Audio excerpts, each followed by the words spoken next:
بیان نمبر 29 نیکوں کے واقعات۔ حمد باری تعالیٰ، تمام تعریفیں اللہ عز و جل کے لیے ہیں، جس نے اولیاء کرام رحمہ اللہ تعالیٰ کو اپنی بادشاہی میں اعلیٰ بصیرت سے نوازا اور انہیں اپنی انوکھی نشانیاں دکھائیں اور ان کی ارواح کو اپنے محل قریب کی سیر کرائی اور ان کو متقی اور پارسا لوگوں میں کیا اور اپنا مخلص بندہ بنا کر بزرگی اور اعلیٰ نسب سے مشرف فرمایا اور سخت تاریخی میں انہیں ثابت قدمی عطا فرمائی اور ان پر تاریخی طویل کر دی گئی اور کلموں کے لکھے ہوئے پر انہیں مطلع فرمایا، جبکہ کلموں نے کوئی بات نہ چھوڑی اور ان کے دلوں میں انوار داخل فرمائے جن کے ذریعے وہ عالم غیب کا مشاہدہ کرتے اور دور و نزدیک کی ہر چیز دیکھ لیتے ہیں اور ان پر کشف و اطلاع کا بھی احسان فرمایا جس کے ذریعے وہ ہر چھپی چیز کو دیکھ لیتے ہیں اور انہیں حسن و جمال، رعب و دبدبہ، قرابت اور تہذیب و شائستگی کا لباس پہنایا اور ان کے دل اپنی طرف متوجہ کر لیے۔ اور خوشبخت و سعید ہے وہ شخص جس کا دل اللہ عز و جل اپنی طرف مائل کر لے اور انہیں اپنے پاکیزہ خطاب سے نوازا جس نے ان کے رنج و غم دور کر دیے، بے چینیوں اور پریشانیوں کو ختم کر دیا اور جب یہ اس کی عبادت میں تھک گئے تو ان کو ایسی راحت پہنچائی کہ تھکن کا کوئی احساس ہی نہ رہا۔ اور اللہ عز و جل نے سحر کی خلوتوں میں انہیں اپنا ہم نشین بنایا تو انہوں نے اپنا پاکیزہ وقت شب بیداری میں بسر کیا اور انہیں اہلا و سہلا مرحبا کی بشارتوں کے ساتھ اپنی بارگاہ میں بلایا اور سب سے لذیذ مشروب پلایا۔ ان پر محبوب حقیقی عز و جل نے تجلی فرمائی اور اپنی محبت میں قید دلوں کو اپنا جمال دکھایا۔ وہ اولیاء کرام رحمہ اللہ تعالیٰ کا محبوب، ان کا ہم نشین، ان کا ہم نوا اور ان کا دوست ہے۔ بے شک اللہ عز و جل نے اپنی بارگاہ میں ان کے مرتبوں کو بلند فرمایا۔ جب وہ لوگوں سے چھپ جاتے ہیں تو اللہ عز و جل کی بارگاہ اقدس میں قرب کی لذتیں پاتے ہیں اور جب لوگوں کے پاس تشریف فرما ہوتے ہیں تو ان سے عجیب و غریب باتیں کرتے ہیں۔ اللہ عز و جل ان کے طفیل اہل زمین پر بارش برساتا ہے اور ایسی زمین سے گھاس اگاتا ہے جو گھاس اگانے کے قابل نہیں ہوتی، خشک اور قحط زدہ زمین سے سبزہ اگاتا ہے، ان کے صدقے دعائیں قبول ہوتی ہیں اور بلائیں دور ہوتی ہیں۔ یہ اللہ عز و جل کے برگزیدہ بندے ہیں، انہوں نے اپنے محبوب حقیقی عز و جل کی خاطر دنیا کو ترک کیا یہاں تک کہ ان کی نظر میں سونا اور پتھر یکساں ہو گیا اور انہوں نے ہر چیز کے بدلے رضائے الہی عز و جل کو اختیار کیا۔ یہ ارادہ کرتے ہی اپنا مقصد پا لیتے ہیں۔ جب رات ہوتی ہے تو اپنے دامن کو پکڑ لیتے اور اپنا محاسبہ کرتے ہیں اور جب رشوت خور غائب ہو جاتے ہیں اور پہرہ دار سو جاتے ہیں تو یہ اپنے محبوب حقیقی عز و جل کے قرب کے لیے بے چین و بے قرار ہو کر تڑپنے لگتے ہیں اور جب صبح ہوتی ہے تو مسلسل آنسو بہاتے ہوئے کہتے ہیں، کاش رات نہ جاتی، کاش وہ ٹھہر جاتی، اے کاش مشرق مغرب بن جاتا۔ خیبی اشرفیاں۔ ایک مرد صالح کا بیان ہے کہ میں ایک دیہات میں تھا جہاں ایک قافلہ آیا۔ میں نے اپنے سامنے ایک شخص کو پایا تو میں جلدی سے اس کے پاس گیا، دیکھا تو وہ ایک عورت تھی، اس کے ہاتھ میں لاٹھی تھی اور بہت آہستہ آہستہ چل رہی تھی۔ میں سمجھا کہ شاید یہ اپنا کچھ ساز و سامان ضائع کر چکی ہے، چنانچہ میں نے جیب میں ہاتھ ڈالا اور 20 درہم نکال کر کہا، یہ لو اور میرے پاس ٹھہر جاؤ۔ جب قافلہ پہنچے تو اس کو کرایہ دے دینا اور رات کو آرام کرنے کے لیے میرے پاس آ جانا تاکہ میں تیری پریشانی دور کر دوں۔ یہ سن کر اس نے اپنا ہاتھ ہوا میں لہراتے ہوئے کہا، پریشانی تو یوں دور ہو جائے گی۔ میں نے دیکھا تو اس کی ہتھیلی میں غیب سے سونے کی اشرفیاں آ چکی تھیں اور کہنے لگی، تم نے جیب سے چاندی کی اشرفیاں لی جبکہ میں نے غیب سے سونے کی اشرفیاں لے لی۔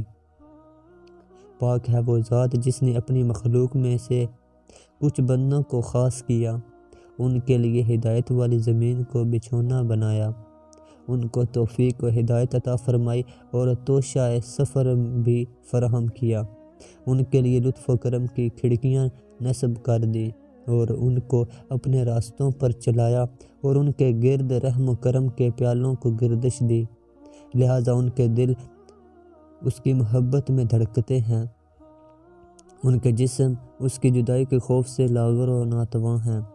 وہ وصال محبوب حقیقی عز و جل کے باغیچوں میں آسودہ حال رہتے اور ان سے الہی عز و جل کے باغات میں لطف اٹھاتے ہیں، اور انہیں قیامت کی ہولناکیوں کا کوئی خوف نہیں، کیونکہ اللہ عز و جل کا فرمان عالی شان ہے۔ ترجمہ، سن لو بے شک اللہ کے ولیوں پر نہ کچھ خوف ہے نہ کچھ غم۔ سورہ یونس۔ چور ولی بن گیا۔ منقول ہے کہ ایک چور رات کے وقت حضرت سیدنا رابعہ بصریہ رحمۃ اللہ تعالیٰ علیہا کے گھر داخل ہوا۔ اس نے دائیں بائیں ہر طرف پورے گھر کی تلاشی لی لیکن سوائے ایک لوٹے کے کوئی چیز نہ پائی۔ جب اس نے نکلنے کا ارادہ کیا تو آپ رحمۃ اللہ تعالیٰ علیہ نے فرمایا، اگر تم چالاک و ہوشیار چور ہو تو کوئی شے لیے بغیر نہیں جاؤ گے۔ اس نے کہا، مجھے تو کوئی شے نہیں ملی۔ آپ رحمۃ اللہ تعالیٰ علیہ نے فرمایا، اے غریب شخص، اس لوٹے سے وضو کر کے کمرے میں داخل ہو جا اور 2 رکعت نماز ادا کر، یہاں سے کچھ نہ کچھ لے کے جائے گا۔ اس نے آپ رحمۃ اللہ علیہ کے کہنے کے مطابق وضو کیا اور جب نماز کے لیے کھڑا ہوا تو حضرت سیدنا رابعہ بصریہ رحمۃ اللہ تعالیٰ علیہ نے اپنی نگاہ آسمان کی طرف اٹھا کر یوں دعا کی، اے میرے آقا و مولا عز و جل، یہ شخص میرے پاس آیا لیکن اس کو کچھ نہ ملا، اب میں نے اسے تیری بارگاہ میں کھڑا کر دیا ہے، اسے اپنے فضل و کرم سے محروم نہ کرنا۔ جب وہ نماز سے فارغ ہوا تو اس کو عبادت کی لذت نصیب ہوئی، چنانچہ رات کے آخری حصے تک وہ نماز میں مشغول رہا۔ جب سحری کا وقت ہوا تو آپ رحمۃ اللہ تعالیٰ علیہ اس کے پاس تشریف لے گئیں تو اسے حالت سجدہ میں اپنے نفس کو ڈانٹتے ہوئے اور یہ کہتے ہوئے پایا، جب میرا رب عز و جل مجھ سے پوچھے گا، کیا تجھے حیا نہ آئی کہ تو میری نافرمانی کرتا رہا اور میری مخلوق سے گناہ چھپاتا رہا اور اب گناہوں کی کھڑکی لے کر میری بارگاہ میں پیش ہے؟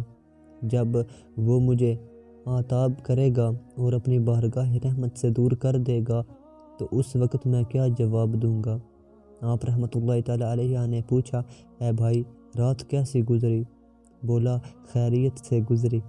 عاجزی و انکساری سے میں اپنے رب عز و جل کی بارگاہ میں کھڑا رہا تو اس نے میرے ٹیڑھے پن کو درست کر دیا، میرا عذر قبول فرما لیا اور میرے گناہوں کو بخش دیا اور مجھے میرے مطلوب مقصود تک پہنچا دیا۔ پھر وہ شخص چہرے پر حیرانی و پریشانی کے آثار لیے چلا گیا۔ حضرت سیدنا رابعہ بصریہ رحمۃ اللہ تعالیٰ علیہ نے اپنے ہاتھوں کو آسمان کی طرف اٹھایا اور عرض کی، اے میرے آقا و مولا عز و جل، یہ شخص تیری بارگاہ میں ایک گھڑی کھڑا ہوا تو نے اسے قبول کر لیا، اور میں کب سے تیری بارگاہ میں کھڑی ہوں تو کیا تو نے مجھے بھی قبول فرما لیا ہے؟ اچانک آپ رحمۃ اللہ تعالیٰ علیہ نے دل کے کانوں سے یہ آواز سنی، اے رابعہ، ہم نے اسے تیری ہی وجہ سے قبول کیا اور تیری ہی وجہ سے اپنا قرب عطا فرمایا۔ اشعار کا ترجمہ، اے میرے مولا عز و جل، تیرا مسکین بندہ تیری رضا کی امید لگائے تیرے در پر حاضر ہے، بس معافی کے ساتھ جود و کرم کرنا تیرے شایان شان ہے۔ یا الہی عز و جل، تیری پناہ کہ تو اپنے طلبگاروں پر اپنے وصال سے پردہ ڈالے یا اپنے دوستوں کے دلوں کو عذاب میں مبتلا کرے۔ اے میرے اسلامی بھائیوں، پختہ عزم والے تجھ سے سبقت لے گیا اور تو غفلت کی نیند سویا ہوا ہے۔ اٹھ اور اپنے رب عز و جل کے در پر نادم شخص کی طرح کھڑا ہو جا اور ذلت سے سر کو جھکا کر یوں کہہ کہ میں ظالم ہوں، اور سحری کے وقت یوں عرض کر کہ میں گنہگار و نافرمان ہوں۔ اے مالک و مولا عز و جل، میں تیرے عفو و کرم کی امید لیے تیرے دربار میں حاضر ہوں، مجھے معاف فرما دے اور اس کے نیک بندوں سے مشابہت اختیار کر، اگرچہ عمل کے اعتبار سے تو ان میں سے نہیں، پھر بھی ان کا قرب اختیار کر۔ اے میرے اسلامی بھائی، عارفین بصیرت کی نگاہ سے دیکھتے اور اپنے علم پر عمل کرتے ہیں۔ انہوں نے نیند کو چھوڑ کر تاریک راتوں میں قیام کیا اور آنسوؤں سے چہروں کو دھویا، پس زجر و توبیخ والی آیات کی تلاوت نے انہیں بے چین کر دیا۔ اسماء حسنہ کا وسیلہ کام آ گیا۔ حضرت سیدنا انس بن مالک رضی اللہ تعالیٰ عنہ فرماتے ہیں کہ نور کے پیکر، تمام نبیوں کے سرور، دو جہاں کے تاجور صلی اللہ تعالیٰ علیہ وآلہ وسلم کے زمانہ اقدس میں ایک شخص شام کے شہروں سے مدینہ اور مدینہ سے شام تجارت کے لیے جایا کرتا۔ اللہ عز و جل پر توکل کرتے ہوئے قافلے کے بغیر ہی سفر کرتا۔ ایک مرتبہ وہ شام سے مدینہ آ رہا تھا کہ ایک گھوڑے سوار چور کی زد میں آ گیا۔ چور نے اسے روکنے کو کہا تو وہ رک گیا اور کہنے لگا، تمہیں مال چاہیے تو مال لے لو اور میرا راستہ چھوڑ دو۔ چور نے کہا، مال تو اب میرا ہی ہے، مگر مجھے تمہاری ضرورت ہے، لہٰذا میرے ساتھ چلو۔ تاجر نے کہا، میرا کیا کرو گے؟ مال لے لو اور میرا راستہ چھوڑ دو۔ چور نے دوبارہ وہی الفاظ کہے تو تاجر نے کہا، پھر تھوڑی دیر میرا انتظار کرو، میں وضو کر کے 2 رکعت نماز ادا کر لوں اور اللہ عز و جل کی بارگاہ میں دعا کر لوں۔ چور نے کہا، ٹھیک ہے، جو بہتر سمجھو کر لو۔